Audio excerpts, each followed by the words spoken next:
My name is Emily Carter. I'm 34, and I work as a senior analyst at a mid-sized tech company.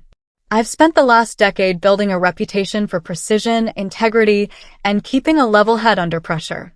I know how to read numbers, read people, and read situations, and I never make mistakes when documenting a case. I sat in the HR office, my hands clasped tightly in my lap, waiting for vindication. Instead, I heard the word that would haunt me for months: unsubstantiated. The HR director, Ms. Brennan, delivered it with practiced sympathy, her voice soft and almost apologetic. My manager, Mr. Holloway, sat beside her, staring at a spot on the wall behind my head. He wouldn't look at me. Couldn't look at me. Ms. Brennan continued talking, something about insufficient evidence and conflicting accounts, but her words blurred together. Then came the subtle threat wrapped in concern. You should really think about your future here, about whether this environment is the right fit for you. The implication was clear. I wasn't being believed. I was being warned. I nodded mechanically, my throat too tight to speak. As I stood to leave, my legs felt unsteady. This wasn't closure. This was erasure. Thank you for listening to my story. I'd love to know where you're watching from.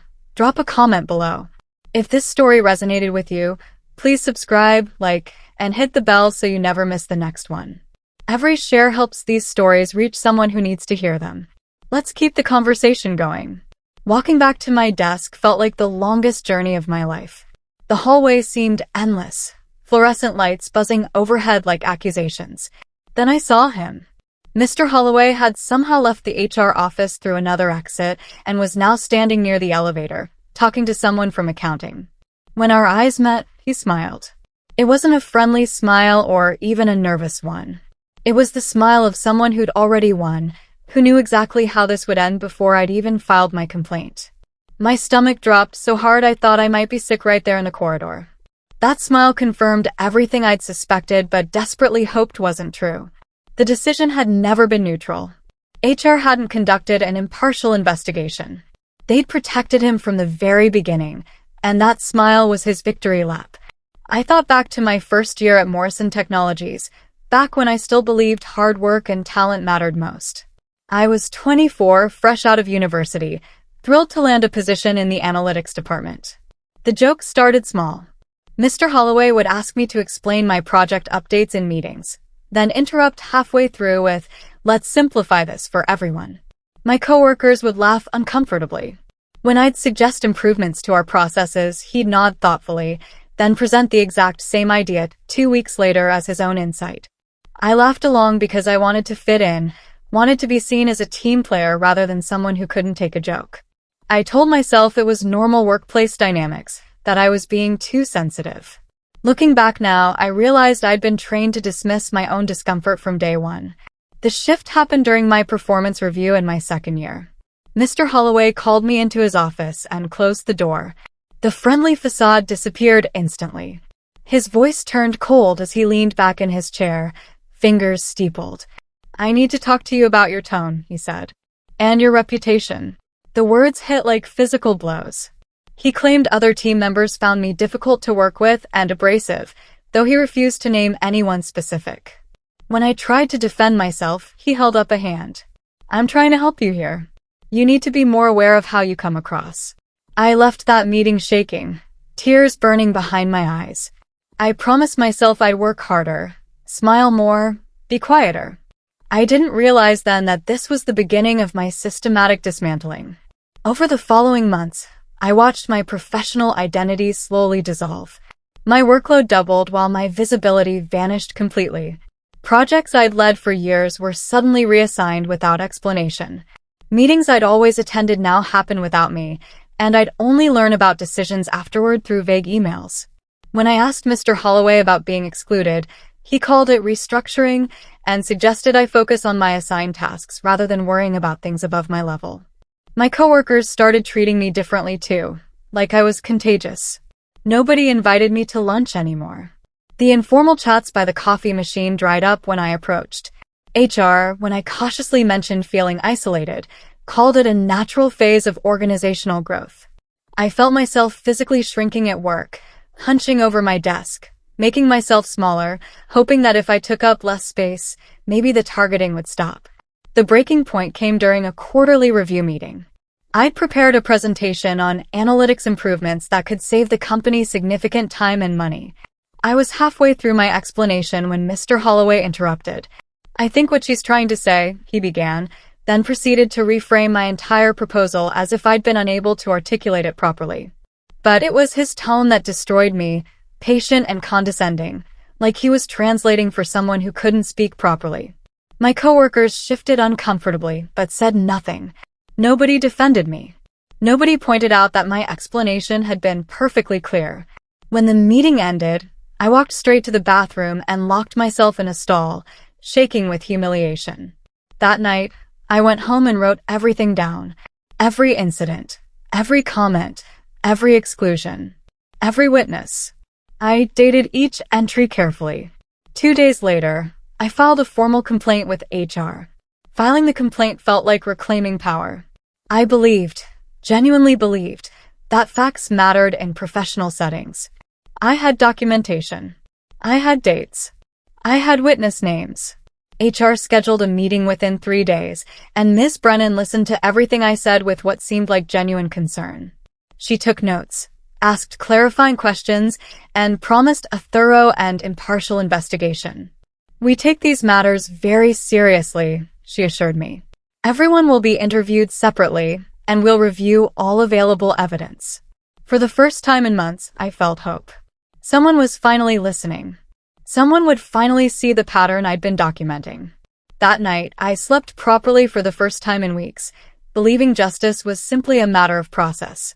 I had no idea how naive that hope was. The waiting period felt interminable. 2 weeks passed with no updates. I saw Mr. Holloway being called into HR twice, each time emerging with the same confident expression. Other team members were interviewed. Brief 15-minute sessions that seemed rushed and perfunctory. Nobody followed up with me for additional details or clarification. When I emailed Ms. Brennan asking about the timeline, her response was vague. "These investigations take time to conduct properly." But I started noticing things. Mr. Holloway's behavior hadn't changed at all.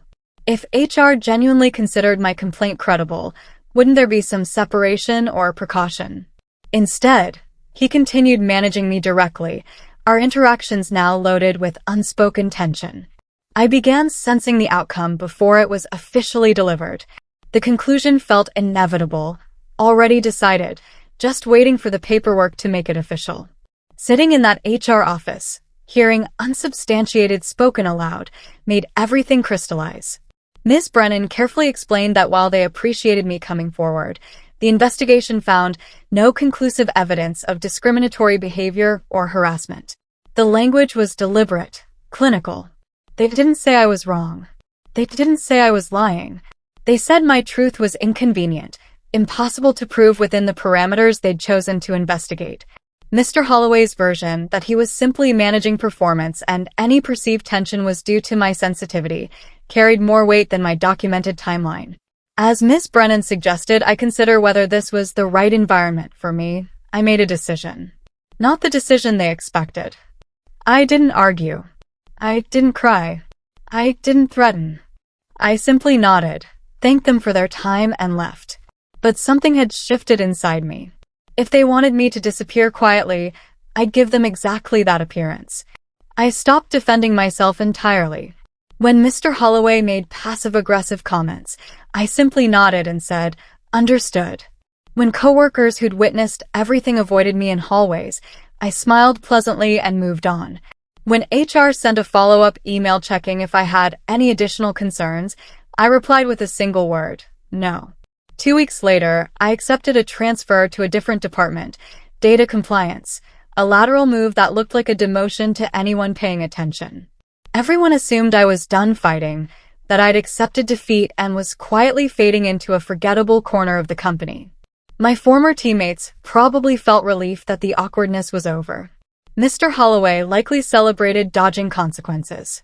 Ms. Brennan probably closed my file with satisfaction that a potential problem had resolved itself. None of them realized I hadn't given up. I was simply changing strategies. My new department was quieter, less visible, buried deep in compliance work that most employees found boring. But 3 months into the transfer, something unexpected happened. I overheard two colleagues from legal discussing case files near the coffee machine. They didn't notice me approaching from behind. One of them, a senior analyst named Warren, mentioned my name casually. The Holloway situation, he called it. My heart started racing. I stayed silent, pretending to fix my coffee while listening. The other analyst asked if the case was closed. Warren's response changed everything. HR closed it, but we didn't. Still waiting on additional documentation. Legal never closed it. My mind spun as I walked away, careful to show no reaction. HR had declared my complaint unsubstantiated, but legal, the department actually responsible for liability, had kept the file open. They were still watching. I couldn't let my discovery show, so I did nothing differently. But I started paying attention to different things. I requested access to company policy documents under the guise of compliance training. I found legal's internal guidelines for workplace investigations buried in technical language. That's when I saw it, the term Warren had actually used. Legal didn't classify my situation as unsubstantiated. Their internal memo, which I accessed through a compliance database search, labeled it as pattern managerial risk requiring ongoing monitoring. The distinction was everything. HR had dismissed my complaint as unprovable.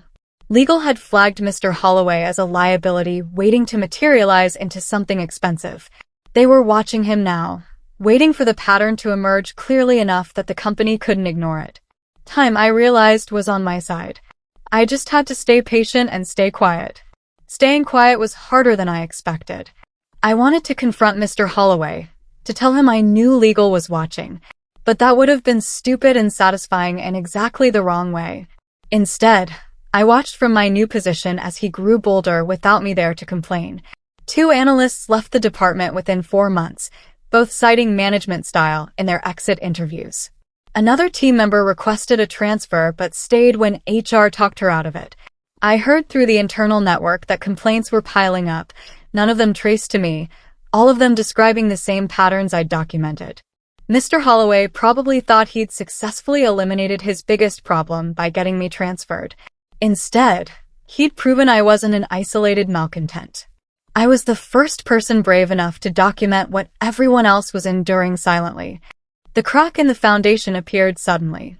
A senior analyst named Tomas resigned with only 2 weeks' notice, unusual for someone at his level.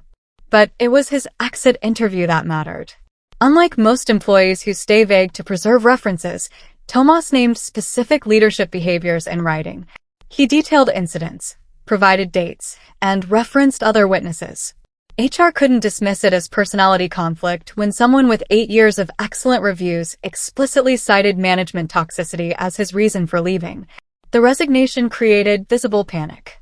Ms. Brennan started scheduling individual meetings with the entire analytics department, ostensibly about team culture. Mr. Holloway's confident swagger faltered slightly, and then legal called me. Not HR legal. They didn't want feelings or opinions. They wanted dates, witnesses, documentation. Everything I'd been keeping meticulously organized for 9 months. I had it all ready. The legal department's approach was completely different from HR's performance. The attorney, Ms. Kowalski, was direct and efficient. She didn't ask how I felt or whether I'd considered that maybe I'd misunderstood Mr. Holloway's intentions. She asked factual questions. On this date, you alleged this occurred. Who else was present? Did you document it contemporaneously? Do you have the email referenced here? I walked her through everything chronologically. Every incident from my original complaint, plus things that had happened since. She took notes without judgment or sympathy, just cold professional assessment. When we finished, she said something that validated every month of quiet documentation. Your records are extremely thorough. That's helpful. Then she asked if I'd be willing to participate in additional interviews if needed. I said yes. As I left her office, I passed Ms. Brennan in the hallway. Her expression told me she'd just realized HR had lost control of this situation entirely. 2 days after my legal interview, Ms. Brennan reached out requesting a casual conversation. Her tone was completely different now, warm, almost nervous. She wanted to discuss possible resolutions and moving forward productively. She mentioned that the company valued my contributions and wanted to ensure I felt supported. The sudden concern was almost laughable.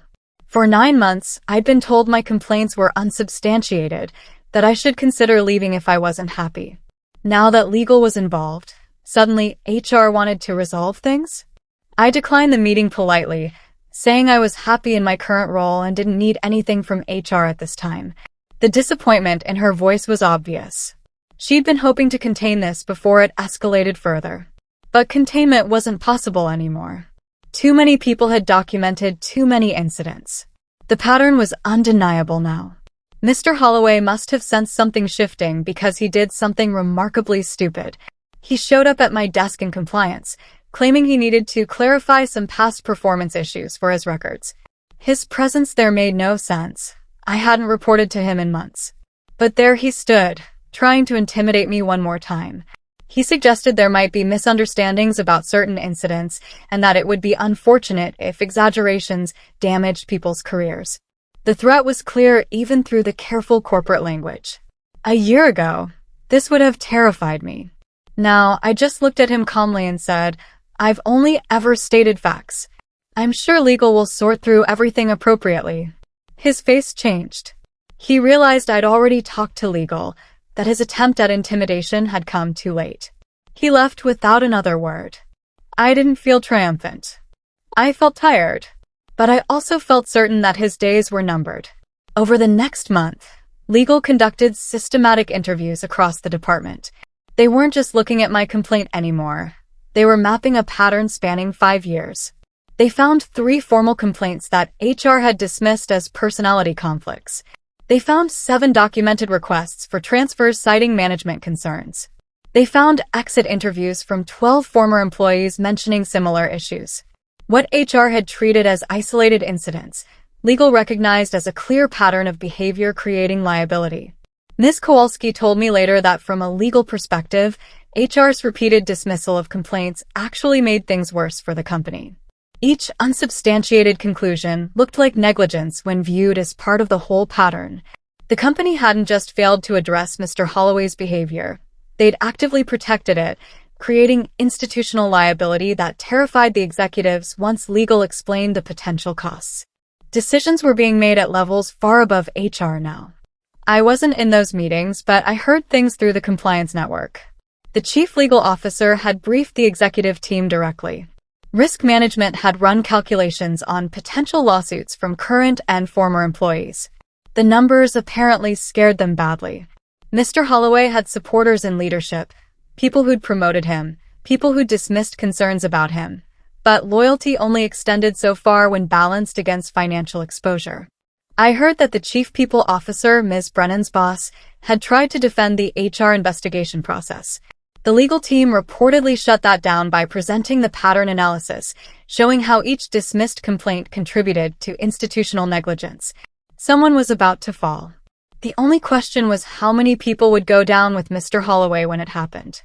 Ms. Brennan requested another meeting, and this time her tone was desperate. She needed my cooperation to smooth things over and move past this difficult period. The company was prepared to offer various accommodations, a promotion, a transfer to any department I wanted, even a financial settlement if I'd sign an agreement not to pursue further action. She emphasized that everyone made mistakes, that the company was committed to learning and improving. What she didn't say explicitly, but what hung in the air between us, was that she needed me to help HR save face, to let them claim they'd resolved things properly. To go away quietly with compensation instead of being the person whose persistence had exposed systemic failures. I listened to everything she offered, then stated my terms. I wanted the truth acknowledged in writing. I wanted policy changes preventing future dismissals of documented complaints, and I wanted it noted that legal, not HR, had ultimately validated my concerns. She agreed to everything. Things moved quickly after that. Mr. Holloway was placed on administrative leave, then quietly removed from his position 2 weeks later. The official announcement cited organizational restructuring, but everyone knew. 3 members of HR leadership, including Ms. Brennan's supervisor, were reassigned to different roles. The department underwent what the company called a comprehensive review of investigation procedures. New protocols were implemented requiring legal oversight for any complaint involving management. Former employees who'd left citing similar concerns were contacted and offered settlements. The changes were real, substantive, and would genuinely help future employees. But they only happened because legal had forced the issue, because the pattern had become undeniable, because the financial risk outweighed the comfort of protecting someone like Mr. Holloway. My role in all of this was never publicly acknowledged, which was fine. I didn't need credit. I needed change. The most surreal moment came 3 months after Mr. Holloway's removal. He reached out via personal email, asking to meet for coffee. The message was carefully worded, almost humble. He wanted to clear the air and understand what had happened from my perspective. He suggested that perhaps there had been miscommunications and that he hoped we could part on better terms.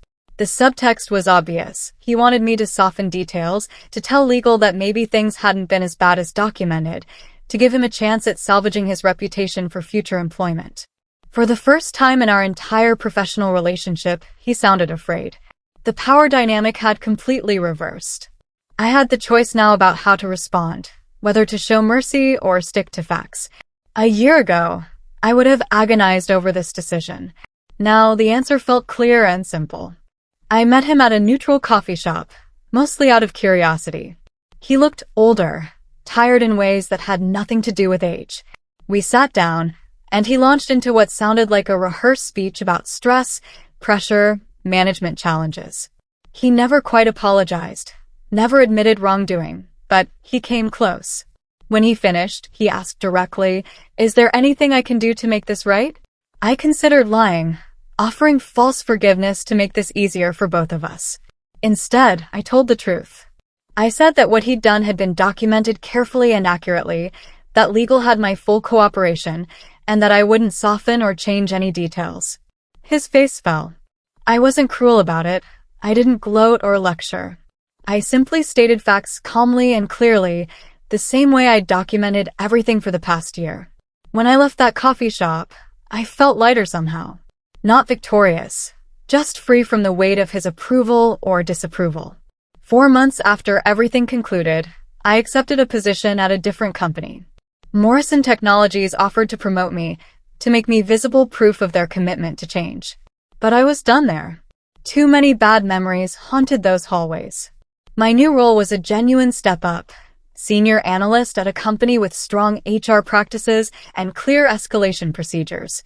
Morrison provided excellent references, probably terrified I'd say something publicly if they didn't. On my last day, several former colleagues from analytics approached me privately. They thanked me for speaking up, for not giving up when HR dismissed my complaint. One person said something that stuck with me: "You showed us documentation matters more than volume." I cleaned out my desk, turned in my badge, and walked out without looking back. I felt no nostalgia, no regret, just profound relief that this chapter was finally finished. Looking back now, a year after everything concluded, I understand what actually happened. HR called my complaint unsubstantiated because they were protecting institutional comfort over employee safety. They wanted the problem to disappear quietly, wanted me to accept their conclusion and leave. But legal used a different word: pattern managerial risk, because they understood liability, understood that dismissing documented complaints creates exposure, understood that one person's courage to document everything could reveal systemic failures. The difference between those words, between unsubstantiated and risk, changed everything. I didn't get loud. I didn't fight dramatically. I got methodical. I documented. I waited. I let the pattern emerge until it became undeniable, even to people invested in denying it. They thought calling my complaint unsubstantiated would end the story. Instead, legal's different assessment proved them catastrophically wrong. And that vindication, quiet and factual, meant more than any dramatic confrontation ever could.